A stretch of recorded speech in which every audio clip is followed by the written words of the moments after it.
मुनव्वर राणा के बाद अब बात फिर से यूपी चुनाव की, जहां मायावती ने एक बार फिर ब्राह्मण कार्ड खेला है। मायावती की पार्टी बीएसपी यूपी में ब्राह्मण सम्मेलन करवाने जा रही है।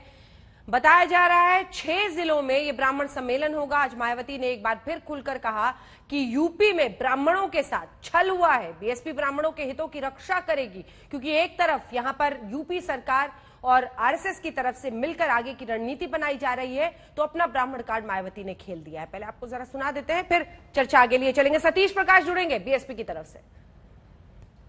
आबादी के हिसाब से देश के सबसे बड़े प्रदेश अर्थात उत्तर प्रदेश का सवाल है, तो यहाँ की जनता वर्तमान में चल रही भाजपा सरकार की खराब कानून व्यवस्था व इस सरकार में जातिगत एवं धार्मिक द्वेष की भावना से लोगों का हो रहा शोषण एवं उत्पीड़न, बड़े पैमाने पर हो रहा शोषण एवं उत्पीड़न आदि किसी से छिपा नहीं है, जिसके तहत अब इस सरकार में यहाँ अपर कास्ट समाज में से खासकर ब्राह्मण समाज तो बहुत ज्यादा दुखी है। हमारी चाहे सीटें कम थी पिछली बार, विधानसभा के आम चुनाव में सीटें जरूर कम हुई, लेकिन वोट का प्रतिशत हमारा कम नहीं हुआ। हमारा वोट का प्रतिशत समाजवादी पार्टी से भी ज्यादा था, लेकिन ये ब्राह्मण समाज के लोग इनके बहकावे में आ गए। इन्होंने खूब साम दाम दंड भेद आदि हथकंडे इस्तेमाल किए। इनके बहकावे में आकर तो बीजेपी को एक तरफा अपना वोट दिया और इनकी 5 साल के लिए सरकार बनाई। पूरा भरोसा है कि अब ये ब्राह्मण समाज के लोग जो इन्होंने पिछले चुनाव में इनको इनके बहकावे में आकर अपना वोट देकर इनकी सरकार बना दी थी पूरे 5 साल के लिए, अब वो पछता रहे हैं। लेकिन अब मुझे पूरा भरोसा है कि अब ये लोग इनके किसी भी प्रकार के बहकावे में नहीं आएंगे। तो ऐसे में अब इस समाज को, खासकर ब्राह्मण समाज को फिर से ये जागरूक करने के लिए कि प्रदेश में अन्य सभी समाज के साथ साथ इनका भी हित हर मामले में हर स्तर पर बीएसपी व इस पार्टी की सरकार में ही केवल सुरक्षित रह सकता है।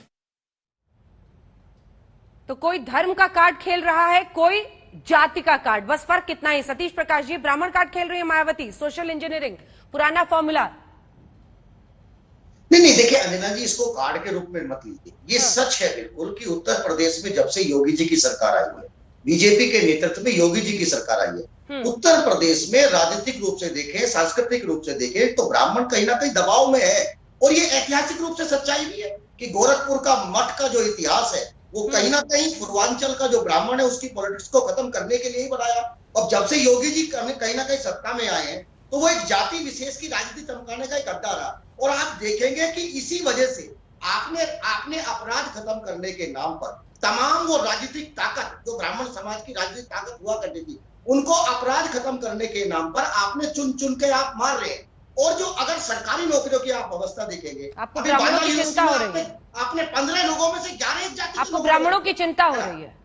नहीं, निश्चित है। ब्राह्मणों की आज ये स्थिति है कि आपको उनकी चिंता करनी पड़ रही है। जो पीड़ित होगा, कोई भी व्यक्ति अंजना जी जो पीड़ित होगा, हम बाबा साहब के व्यक्ति हैं, बाबा साहब के संविधान को मानते हैं। और ये संविधान ये कहता है कि कोई भी व्यक्ति जो पीड़ित होगा उसकी आवाज उठाना कोई अपराध नहीं है। इसको आप राजनीतिक नफे नुकसान से मत जोड़िए। ये सच है कि देखिए योगी जी ब्राह्मणों से कितना नफरत करते हैं। अरे शुक्ला जी खुश हैं, जितिन प्रसाद को ले आए, बस इसी पे उनको लग रहा है मोदी जी की पसंद के चलते हैं। जितिन प्रसाद को ले आए, इसी से ब्राह्मण खुश हो जाएंगे। क्यों शुक्ला जी? वो कह रहे लॉलीपॉप थमाने से नहीं होगा, ब्राह्मण नाराज है आपसे। और ये जो आप लोग बाहर बैठते हैं ना कि उनके पास बीजेपी के अलावा कोई विकल्प नहीं है अगड़ी जातियों के पास, उसको चुनौती दे रही है वो। जी नहीं, वो दे, चुनौती उनका अधिकार है, लेकिन इस लॉलीपॉप को उन्होंने स्वयं दिया था। और आपको याद होगा 2007 के चुनाव में नारा लगा था ब्राह्मण शंख बजाएगा, हाथी बढ़ता जाएगा। हाथी बढ़ गया। ब्राह्मण के हाथ में क्या आया था? सुश्री मायावती पूरी बसपा सरकार बता दे कि ब्राह्मण को क्या दे दिया था 2007 में। आपके राज में क्या आया? जो है बहुत अरे आप अपना बताइए सर, आपके राज में क्या आया? हाँ निश्चित है ना, लव जिहाद के कानून के ऊपर। हाँ बहुत अच्छा आप पूछ रही हैं। लव जिहाद कानून के खिलाफ ब्राह्मण शब्द उठा रहा था, ब्राह्मणों को कष्ट था। लव जिहाद का कानून बन गया कि नहीं बन गया? ब्राह्मणों को जो है गरीबों के कल्याण का चिंता रहती है, ब्राह्मणों के लिए लव जिहाद कानून बनाया है। आप मुझे कृपा करके बता दीजिए कि क्या क्या नहीं कृपा करके नहीं, मैं बता रहा हूँ लव जिहाद से पीड़ित लोगों में सबसे पहले मुखर तो ब्राह्मणों का था कि नहीं था।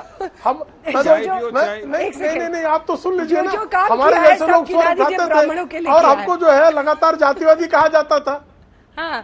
नहीं मैं तो आपको कह रहा हूँ लव जिहाद का कानून जो है सबसे अधिक मुखरता से हमारे जैसे ब्राह्मणों ने उठाया, और हमारे जैसे अब हम हमारे जैसे जो ब्राह्मण है वो स्वाभाविक तौर पर गरीबों के कल्याण के लिए, शौचालय निर्माण के लिए, किसानों को जो है उनकी फसलों का उचित मूल्य मिलने के लिए, गन्ने का मूल्य मिलने के लिए लगातार ब्राह्मण काम करते, ब्राह्मण की सत्ता की हिस्सेदारी लगातार बढ़ती गई।